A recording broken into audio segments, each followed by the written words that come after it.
Nakapanghuli nga sila tatay dito ng isda at eto nga mga mare, sa wakas tapos na nga yung bahay kubo nga ni Kuya Mark. 30 pa nga lang ay nakaalam na nga mga mare ang cellphone ko, pero 6:30 ako nakaligo kasi may ginawa pa nga ako. Bago nga ako umalis, ayan, nagpabuhat na muna nga itong si Gail. Maaga tuloy siyang nagising dahil mga mare napansin niyang wala na nga siyang katabi. 8:30 pa naman nga pasok pero 7:30 nagpahatid na ako dahil may tatapusin pa nga ako mga mare. Sakto nga pagkarating ko nga doon, ako pa nga lang, kaya nakapagsulat na nga rin ako at hinanda ko na nga dito. May ginawa kasi ako kanina sa science, kaya eto naman nga sa law ang ginawa ko ngayon. Hindi kasi ako nakapasok noong nakaraan mga mare, kaya ayan, ginagawa ko nga yung lecture back nga, may quiz nga kami at syempre nagpabango muna ang mare nyo. Ewan ko ba mga mare, kahit nga tag-araw na ngayon, talagang malamig pa nga rin dito kapag ganitong oras. Sila rin nga mga mare nagpa-car wash nga dahil wala pa namang stock ang Mariglo, kaya inasikaso muna nga nila ito. Napakalayo nga ng pinag-car washan nga nila at naalala ko nga itong 7-Eleven na to. Eto kasi mga mare binibilihan namin noon nung na-hospital nga ako at malapit nga dito yung pinapag-ultrasound ko. Naalala ko noon talagang kailangan ko na ma-ultrasound tapos wala nga kami mahingian nga ng tulong or mautangan. Nagkaroon kasi ako mga mareng ovarian cyst dito sa may kaliwa ko. Isa yun sa dahilan kung ba't nagpursige nga kami sa buhay nila nung maranasan nga namin mga mare nangangailangan ka tas wala kang mahingian tulong, lalo na kapag na-hospital ka. Sakto naman nga pagkalabas namin mga mare, sakto papunta na nga rin sila doon kaya sinundo na nga rin nila ako at dinala na nga ito sa kabila. Pagkarating pala nila, hindi pa pala tapos yung barnis, pero ayun nga si Kuya Mark tinatanaw na nga ang kanyang bahay kubo. Mas lalo pa nga tong gaganda kapag nabarnisan na nga siya mga mare at meron nga rin tong maliit na lababo, kaya saktong-sakto nga lang din. At ito naman sila Alvin, nakakuha pa nga dito ng mga isda. Muntik na nga maging putik tong isda mga mare dahil kinapanga lang to nila tatay. Ganun kasi kapag kapa, hindi katulad sa screen mga mare ay talagang wala naman ng putik. Kaya pagkarating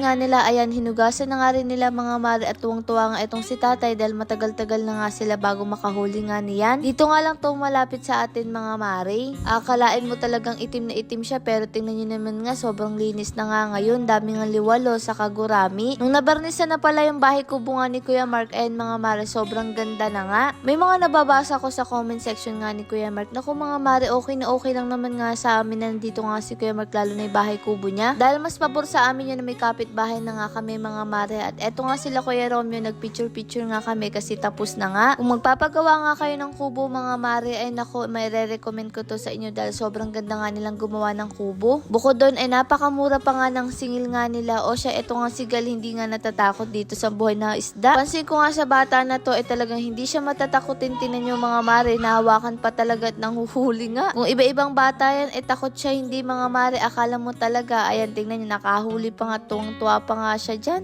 Natutuwa naman nga kami mga magulang na hindi siya takot sa mga ganyang bagay, sa mga hayop. Kumbaga hindi siya matatakotin, tingnan nyo mga mare, tuwang-tuwa pa. Ito nga si Kuya Mark, sabi ko ipa-house tour nga kami sa bahay niya at pag akyat mga mare, ito nga ang makikita mo. Sobrang simple nga lang nito, pero syempre kapag bubuo ka dito ng pamilya, talagang sobrang saya mga mare. Pagpasok mo naman nga mga mare, eto na agad yung makikita mo. Meron nga ditong mini sala, tapos sa kabila naman nga yung kwarto o yung kama. Pagkatapos nun, may sliding door na nga rin siya mga mare. Maluwag na nga rin sa kanila yan, lalo na nga kung magkakaanak nga sila, saktong-sakto lang din naman. At kung mag-aaway nga sila ni Ate Jen, ay naku mga mare, pwede rin dahil nga may matutulugan si Kuya Mark dito sa gilid. Ang ganda nga ng pagkakagawa ng sa kanila mga mare, at pagkatapos nun, ayan, may bintana pa nga na sliding. At eto naman ngayon labas niya mga mare, meron na nga dyang malit na lababo, saka nga eto mga mareng patungan nga ng kape, kape baso. O diba, si Ate Jen na nga lang ang kulang at makakalipat na nga tayo at syempre binidyohan ko nga din yan, eto nga ang itsura. Ang ganda nga rin ng kanilang mga maring lababo dahil diretso nga sa labas. Kasi hindi mo nga makikita yung tubo mga mare kasi kawain nga ang ginamit. O siya, eto nga si Gail, hindi nga rin nagpatinag, umakyat nga rin dito. Tiyak nga kapag nakalipat na nga tayo dito, nakatambay nga rin etong si Gail. At kung magkakaanak nga si Kuya Mark mga mare, tiyak na makakalaro na nga niya. Ang saya-saya nga lang din kasi may kapitbahay na nga tayo dito. At ang ganda nga ng pwesto nila Kuya Mark kasi tanong na tanong nga dito yung mga tanim. Abay, eto nagpahinga na nga rin kami dito mga mare. Sa sobrang taas nga nito, sobrang hangin nga din. Lord, salamat sa lahat ng blessing at syempre sa inyo mga mare. Paano ba bukas na lang ulit?